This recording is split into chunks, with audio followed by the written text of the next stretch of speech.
ಓಂ ಶ್ರೀ ಗುರುಭ್ಯೋ ನಮಃ. ಹರಿ ಓಂ.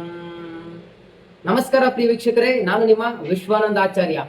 ಜನ್ಮ ದಿನಾಂಕ 1-10-19-28ನೇ ತಾರೀಕು ಏನಾದ್ರೂ ಹುಟ್ಟಿದ್ರೆ ಅಂತ ಒಂದು ವ್ಯಕ್ತಿಗಳಿಗೆ ಯಾವ ರೀತಿ ಫಲಾಫಲಗಳಿದೆ ಅಂತ ನೋಡ್ತಾ ಹೋಗೋಣ.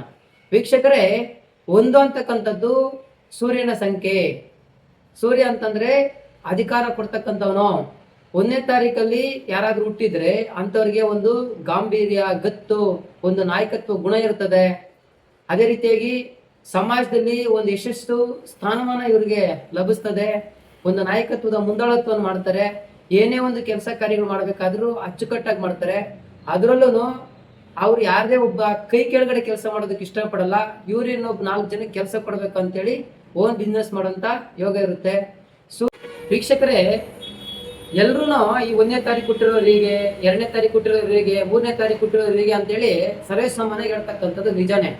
ಆದ್ರೆ ಇದ್ರ ಜೊತೆಗೆ ಸಂಖ್ಯೆ ಹುಟ್ಟಿದ ತಕ್ಷಣ ನಮ್ಗೆ ಇದೇ ಲಕ್ಷಣಗಳು ಇರ್ತದೆ, ನಾವ್ ಹಿಂಗೆ ಇರ್ತೀರ ಅಂತ ಭಾವಿಸ್ತಕ್ಕಂಥದ್ದು ತಪ್ಪಾಗುತ್ತೆ. ಇವತ್ತಷ್ಟೇ ಒಂದು ವೇನಲ್ಲಿ ಶಾಸ್ತ್ರ ಇರ್ತಕ್ಕಂಥದ್ದು ಶ್ರೀತೆ ವಹಿಸ್ಕೊಬೇಕು. ಜ್ಯೋತಿಷ್ಯನ ನೀಟಾಗಿ ಅರ್ಥಗರ್ಭಿತವಾಗಿ ಅರ್ಥ ಮಾಡ್ಕೊಂಡ್ರೆ ಮಾತ್ರ ಅದು ನಿಜವಾಗಿ ನಿಮ್ಗೆ ಅನ್ವಯ ಆಗುತ್ತೆ. ತಪ್ಪಾಗಿ ಒಂದ್ ವೇನಲ್ಲಿ ಸ್ವಲ್ಪ ಅರ್ಧಂಬರ್ಧ ತಿಳ್ಕೊಂಡು ಅದನ್ನ ಸುಳ್ಳು ಅಂತ ದ್ವೇಷ ಮಾಡ್ತಕ್ಕಂಥದ್ದು ಅದು ನಿಮ್ಮ ಕರ್ಮ. ನೋಡಿ, ನಿಮ್ಮ ಡೇಟ್ ಆಫ್ ಬರ್ತ್ ಟೈಮಿಂಗ್ ತಕ್ಕಂಥದ್ದು ಅದು ಕೊಡಿದಾಗ ನಿಮ್ಮ ಜನ್ಮ ಸಂಖ್ಯೆ 1 ನಿಮ್ಮ ಜನ್ಮ ದಿನ 10-19-28ನೇ ತಾರೀಕು ನೀವು ಹುಟ್ಟಿದ್ದೀರಾ. ಇದು ಒಂದು ನಿಮ್ಮ ಜನ್ಮ ಸಂಖ್ಯೆ ಆಗಿರುತ್ತೆ. ಪೂರ್ತಿ ಭಾಗ್ಯ ಸಂಖ್ಯೆ ಹೆಂಗಪ್ಪ ನೋಡೋದಪ್ಪ ಅಂತಂದ್ರೆ, ಎಕ್ಸಾಂಪಲ್ ಈಗ ಒಂದು ಡೇಟ್ ಆಫ್ ಬರ್ತ್ ತಗೊಂತೀನಿ. 1ನೇ ತಾರೀಕು 5ನೇ ತಿಂಗಳು 1993ನೇ ಇಸ್ವಿನಲ್ಲಿ ಹುಟ್ಟಿರ್ತಾರೆ.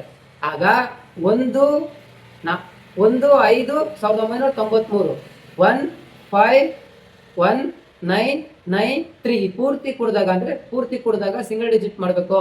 ಪೂರ್ತಿ ಕೊಡಿದಾಗ 28 ಬರುತ್ತೆ. ಮತ್ತೆ 28 ಮತ್ತೆ ಸಿಂಗಲ್ ಡಿಜಿಟ್ ಮಾಡಿದಾಗ 2 + 8 ಮತ್ತೆ 1 ಆಗುತ್ತೆ, 10 ಆಗುತ್ತೆ. ಅಂದ್ರೆ ಮತ್ತೆ 1 ನಂಬರ್ ತಗೋಬೇಕು. ನೀವು ಜನ್ಮ ಸಂಖ್ಯೆ 1, ಪೂರ್ಣ ಭಾಗ್ಯ ಸಂಖ್ಯೆ ಬಂದ್ಬಿಟ್ಟು 1 ಅಂದ್ರೆ 1/1 ಸೀರೀಸ್ ಅಲ್ಲಿ ನೀವೇನಾದ್ರೂ ಹುಟ್ಟಿದ್ದೆ ಆದ್ರೆ ತುಂಬಾ ಅದ್ಭುತವಾದಂತ ಫಲ ಸಿಗುತ್ತೆ. ನಿಮಗೆ ಸೂರ್ಯನ ಅಧಿಕಾರ ಕೊಟ್ಟು ಯಶಸ್ವಿ ಆಗ್ತೀರಾ. ಸಮಾಜದಲ್ಲೂ ಉತ್ತಮವಾದಂತ ಸ್ಥಾನಮಾನ ಸಿಗುತ್ತೆ. ಸಕ್ಸಸ್ ಮ್ಯಾನ್ಸ್ ಆಗ್ತೀರಾ. ಯಾಕಂದ್ರೆ ಸೂರ್ಯನ ಅನುಗ್ರಹ ಸಂಪೂರ್ಣ ಆಗಿರೋದ್ರಿಂದ ಒಂದು ಗತ್ತು, ಗಾಂಭೀರ್ಯ, ಅಧಿಕಾರ, ಸೂರ್ಯ ಕಾಂಬಿನೇಷನ್ 1/1 ಅದ್ಭುತವಾದಂತ ಫಲ ಸಿಗುತ್ತೆ. ರೀತಿಯಾಗಿ ನಿಮ್ಮ ಡೇಟ್ ಆಫ್ ಬರ್ತ್ ಅಲ್ಲಿ ಏನಾದ್ರು 1/2 ಕಾಂಬಿನೇಷನ್ ಇತ್ತು ಅಂತಂದ್ರೆ ಸ್ವಲ್ಪ ಒಂದು 50-50 ಚೆನ್ನಾಗಿರುತ್ತೆ ಅಂತ ಹೇಳ್ಬೋದು. ನೋಡಿ, 1 ಅಂತಂದ್ರೆ ಸೂರ್ಯ, 2 ಅಂತಂದ್ರೆ ಚಂದ್ರ. 1ಕ್ಕೆ ಮತ್ತೆ ಸೂರ್ಯನಿಗೆ ಮತ್ತೆ ಚಂದ್ರನ್ಗೆ ಯಾವ ರೀತಿ ಕಾಂಬಿನೇಷನ್ ಇರುತ್ತೆ ಅಂತ ನೋಡ್ಬೇಕಾಗುತ್ತೆ. ನೋಡಿ, ಸೂರ್ಯ ಮತ್ತೆ ಚಂದ್ರ ಒಂದು ಅಮಾವಾಸ್ಯ ದಿನಗಳಲ್ಲಿ ಮಾತ್ರ ಜೊತೆಯಾಗಿರ್ತಾನೆ. ಅಂದ್ರೆ ಅವ್ರಿಗೆ ಕೋಪ ಜಾಸ್ತಿ ಇರುತ್ತೆ. ಚಂದ್ರಕಾರನ ಮೇಲೆ ಸೂರ್ಯನ ಪ್ರಭಾವ ಬಿದ್ದಾಗ ಸ್ವಲ್ಪ ಕೋಪ, ಮುಂಗೋಪ ಬರ್ತಕ್ಕಂಥದ್ದು ಸ್ವಲ್ಪ. ಅಂದ್ರೆ 1/2 ನಲ್ಲಿ ಹುಟ್ಟಿರೋರಿಗೆ ಮತ್ತೆ ತಂದೆ ತಾಯಿಗಳಿಗೆ ಸ್ವಲ್ಪ ಕಷ್ಟ ಆಗ್ತದೆ. ಅಂದ್ರೆ ಅವರು ತಾತ ಮುತ್ತಾತನವ್ರಿಗೆ ಇವ್ರಿಗೆಲ್ಲ ಅಂದ್ರೆ ಕುಟುಂಬಕ್ಕೆ ಟೋಟಲ್ ಆಗಿ ಒಟ್ಟಾರೆಯಾಗಿ ಸ್ವಲ್ಪ ಕಷ್ಟ ಇರುತ್ತೆ. ಇದನ್ನ ನೋಡ್ಕೊಬೇಕಾಗ್ತದೆ. ಅದೇ ರೀತಿಯಾಗಿ 1/3 ಕಾಂಬಿನೇಷನ್ 1/3 ಕಾಂಬಿನೇಷನ್ ಅಂದ್ರೆ ನೀವು ಹುಟ್ಟಿರ್ತಕ್ಕಂಥ ದಿನಾಂಕ ಪ್ಲಸ್ ಪೂರ್ತಿ ಕೊಡಿದಾಗ 3 ಬರ್ತಕ್ಕಂಥದ್ದು. ಇದು 1/3 ಏನಾದ್ರೂ ನೀವು ಹುಟ್ಟಿದ್ರೆ ಆ ಕಾಂಬಿನೇಷನ್ ತುಂಬಾ ಚೆನ್ನಾಗಿರುತ್ತೆ. ಸೂರ್ಯನಿಗೆ ಗುರುವಿನ ಅನುಗ್ರಹ ತುಂಬಾ ಇರುತ್ತೆ. 1 ಅಂತಂದ್ರೆ ಸೂರ್ಯ, 3 ಅಂತಕ್ಕಂಥದ್ದು ಗುರು ಮತ್ತೆ ಸೂರ್ಯ ಕಾಂಬಿನೇಷನ್ ತುಂಬಾ ಚೆನ್ನಾಗಿದೆ. ಗುರುಗಳ ಅನುಗ್ರಹದಿಂದ ಸಕ್ಸಸ್ ಆಗ್ತೀರಾ. ಎಲ್ಲಾ ಕೆಲಸ ಕಾರ್ಯಗಳನ್ನು ಗುರು ಹಿರಿಯರ ಹೇಳ್ದಂಗೆ ಕೇಳ್ತೀರಾ, ಗೌರವ ಕೊಡ್ತೀರಾ. ಸಮಾಜದಲ್ಲಿ ಉತ್ತಮವಾದ ಸ್ಥಾನಮಾನ. ನಿಮ್ಮ ಜನ್ಮ ಸಂಖ್ಯೆ 1 ಆಗಿದ್ದು ಭಾಗ್ಯ ಸಂಖ್ಯೆ 3 ಆಗಿರೋದು.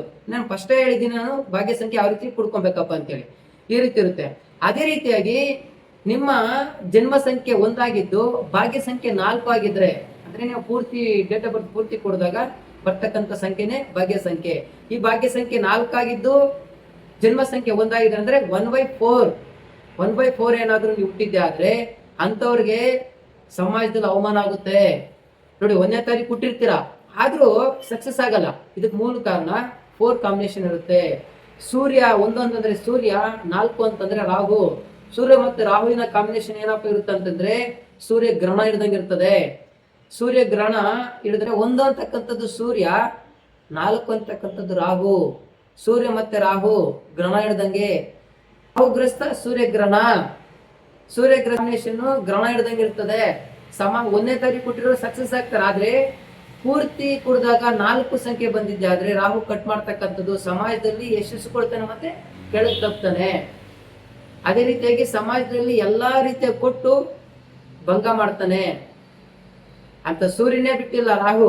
1ನೇ ತಾರೀಕು ಹುಟ್ಟಿರೋರು ಬಿಡ್ತಾನ, ರಾಹು ಕಟ್ ಮಾಡ್ತಾನೆ. ನಿಮ್ಮ ಜನ್ಮ ಸಂಖ್ಯೆಯಲ್ಲಿ ಏನಾದ್ರು ಸೂರ್ಯ ಮತ್ತೆ ರಾಹು ಕಾಂಬಿನೇಷನ್ ಇತ್ತಂದ್ರೆ ಚೆನ್ನಾಗಿರೋದಿಲ್ಲ, ಶುಭ ಸಂಖ್ಯೆನೆ.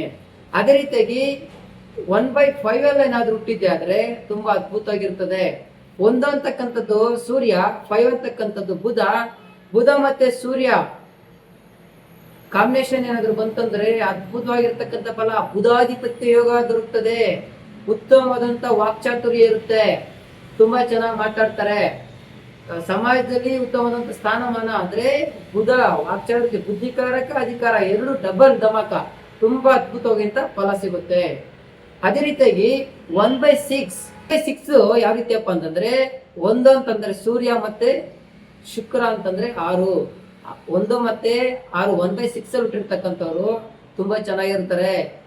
ಲಕ್ಷ್ಮೀ ಸ್ವರೂಪ ಶುಕ್ರ ಹಣವಂತನೂ ಹೌದು, ಅಧಿಕಾರವಂತನೂ ಹೌದು. ಹಣ ಮತ್ತೆ ಅಧಿಕಾರ ಇದ್ರೆ ನೀವೇ ಇಮೇಜಿನ್ ಮಾಡ್ಕೊಳ್ಳಿ ಹೆಂಗಿರ್ತಾನಂತ, ತುಂಬಾ ಚೆನ್ನಾಗಿದೆ. ಅದೇ ರೀತಿಯಾಗಿ 1/7 ಹುಟ್ಟಿರ್ತಕ್ಕಂಥವ್ರು ನಿಮ್ಮ ಜನ್ಮ ಸಂಖ್ಯೆ 1 ಆಗಿದ್ದು ಭಾಗ್ಯ ಸಂಖ್ಯೆ 7 ಆಗಿದ್ರೆ ಫಲ ವಿರುದ್ಧವಾಗಿರ್ತದೆ. ನೋಡಿ ಇಲ್ಲಿ ಕೇತು, ಛಾಯಾಗ್ರಹ ಕೇತು ಆಗಿರ್ತಕ್ಕಂಥವ್ನು ಕಟ್ ಮಾಡ್ತಾನೆ. ಅಧಿಕಾರ ಇದ್ರೂ ಸಹ 1ನೇ ತಾರೀಕು ಹುಟ್ಟು ಚೆನ್ನಾಗಿದೆ ಅಂತ ಭಾವಿಸ್ತಕ್ಕಂಥ ತಪ್ಪು. ಇಲ್ಲೇನಾದ್ರೂ ಕೇತು ಕಾಂಬಿನೇಷನ್ ಬಂತು ಅಂತಂದ್ರೆ ಎಲ್ಲ ಫೈಲೂರ್ ಆಗುತ್ತೆ. ಸಮಾಜದಲ್ಲಿ ಅವಮಾನಗಳು, ಅಪಮಾನಗಳು, ಅಧಿಕಾರ ಭಂಗ ಆಗ್ತಕ್ಕಂಥದ್ದು ಅಷ್ಟೊಂದು ಚೆನ್ನಾಗಿಲ್ಲ.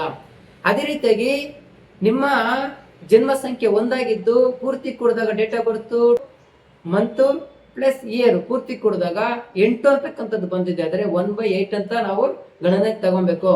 ಆಗ 1/8 ಕಾಂಬಿನೇಷನ್ ಏನಪ್ಪಾ ಮಾಡುತ್ತಂದ್ರೆ ಸೂರ್ಯ ಮತ್ತೆ ಶನಿ ಅಂದ್ರೆ ತಂದೆ ಮತ್ತೆ ಮಗನಿಗೆ ವೈಮನಸ್ಸು ಆಗ್ತದೆ. ಶತ್ರುಗಳು ನಾಶ ಆಗ್ತಾರೆ ನಿಜ, ಆದ್ರೆ ನಿಮ್ಗೆ ಶತ್ರುಗಳು ಉದ್ಭವಿಸ್ತಾ ಇರ್ತಾರೆ. ತಂದೆ ಮತ್ತೆ ಮಗನ ಜೊತೆ ಬಾಂಧವ್ಯ ಅಷ್ಟೊಂದು ಚೆನ್ನಾಗಿರೋದಿಲ್ಲ. ಏನೇ ಅಧಿಕಾರದಲ್ಲಿ ಫಲ ಕೊಟ್ಟರು ಸಹ ಅದೇ ರೀತಿಯಾಗಿ ವಿರುದ್ಧ ಫಲಗಳು ದೊರಕ್ತಾ ಇರುತ್ತೆ, ಅಂದ್ರೆ ತದ್ವಿರುದ್ಧ ಆಗಿರ್ತದೆ. ಅದೇ ರೀತಿಯಾಗಿ 1/9 ನಿಮ್ಮ ಜನ್ಮ ಸಂಖ್ಯೆ 1 ಆಗಿದ್ದು ಪೂರ್ತಿ ಡೇಟ್ ಆಫ್ ಬರ್ತ್ ಕೂಡಿದಾಗ 9 ಬಂದಿದೆ. ಆದರೆ ಅದ್ಭುತವಾಗಿರ್ತಕ್ಕಂಥ ಫಲ ನೋಡಿ. ಸೂರ್ಯ ಮತ್ತೆ 9 ಅಂತಕ್ಕಂಥದ್ದು ಕುಜ ಗ್ರಹ, ಕುಜ ಮತ್ತೆ ಸೂರ್ಯ ನೋಡಿ. ಸೂರ್ಯ ರಾಜ, 9 ಅಂತಕ್ಕಂಥದ್ದು ಮಂಗಳ ಗ್ರಹ ರಕ್ಷಕ. ರಾಜ ಮತ್ತೆ ರಕ್ಷಕ ಕಾಂಬಿನೇಷನ್ ಅದ್ಭುತವಾಗಿರುತ್ತೆ. ಒಳ್ಳೆ ಗಾಂಭೀರ್ಯ, ಗತ್ತು, ಸಮಾಜದಲ್ಲಿ ಯಶಸ್ಸು, ಕೀರ್ತಿ ಎಲ್ಲ ಲಭಿಸ್ತದೆ.